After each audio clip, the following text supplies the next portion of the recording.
નાગરિકોની સલામતીની દિશામાં મુખ્યમંત્રી ભૂપેન્દ્ર પટેલનો મહત્વનો નિર્ણય. રાજ્યમાં એસેટ સેફટી મોનિટરિંગ પોર્ટલ બનશે અમલી. રોડ, બ્રિજ, બિલ્ડિંગ સહિત તમામ સરકારી ઇન્ફ્રાસ્ટ્રક્ચર્સનું થશે સતત નિરીક્ષણ. રાજ્યની 1.5 લાખથી વધુ સરકારી સંપત્તિઓનું થશે ડિજિટલ મોનિટરિંગ.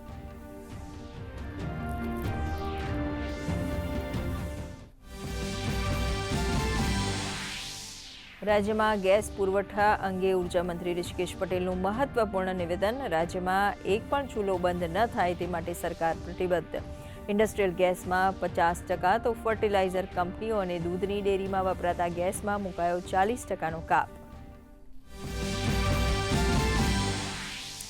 વિધાનસભામાં આજે મળી 2 બેઠક. કામકાજ સમિતિનો 13મો અહેવાલ બહુમતીથી પસાર. પ્રધાનમંત્રી આવાસ યોજના હેઠળ આવાસ ઉપલબ્ધ કરાવવામાં ગુજરાત દેશમાં પ્રથમ ક્રમે. મંજૂર કરાયેલા 9.57 લાખમાંથી 9.15 લાખ આવાસોની કામગીરી પૂર્ણ. શહેરી વિકાસ મંત્રીએ આપી માહિતી. રાજ્યના શહેરોમાં તળાવો અને હવાની ગુણવત્તા સુધારવા માટે ગુજરાત અર્બન ડેવલપમેન્ટ મિશન શરૂ કરશે લેક એન્ડ એર વોચ પહેલ. 17 મહાનગરપાલિકા અને 152 નગરપાલિકામાં એર ક્વોલિટી મોનિટરિંગ તળાવોના મોનિટરિંગ માટે સિસ્ટમ થશે અમલી. એક્યુઆઈમાં વધારો થવા પર આપમેળે જનરેટ થશે એલર્ટ.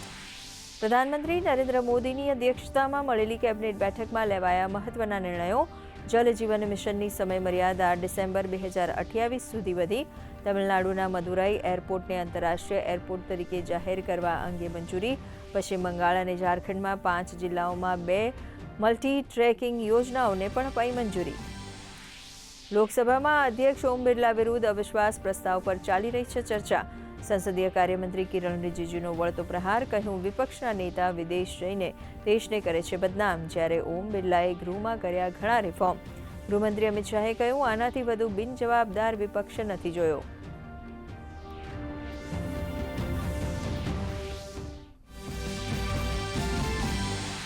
પશ્ચિમ એશિયામાં ચાલી રહેલા સંઘર્ષ વચ્ચે કેન્દ્ર સરકારે ઈંધણ પુરવઠાને નિયંત્રિત કરવા માટે કરી જરૂરી વ્યવસ્થા.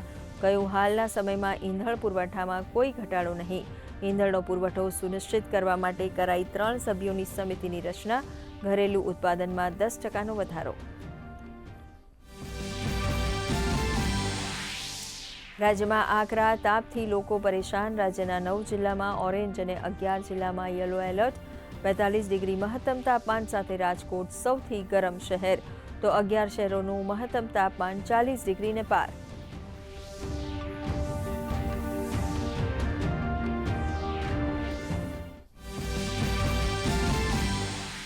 ત્રીજી વખત T20 વર્લ્ડ કપ જીતનારી ભારતીય ટીમને મોટા ઇનામોની જાહેરાત. વિશ્વ વિજેતા ટીમને ₹131 કરોડનું ઇનામ આપશે BCCI.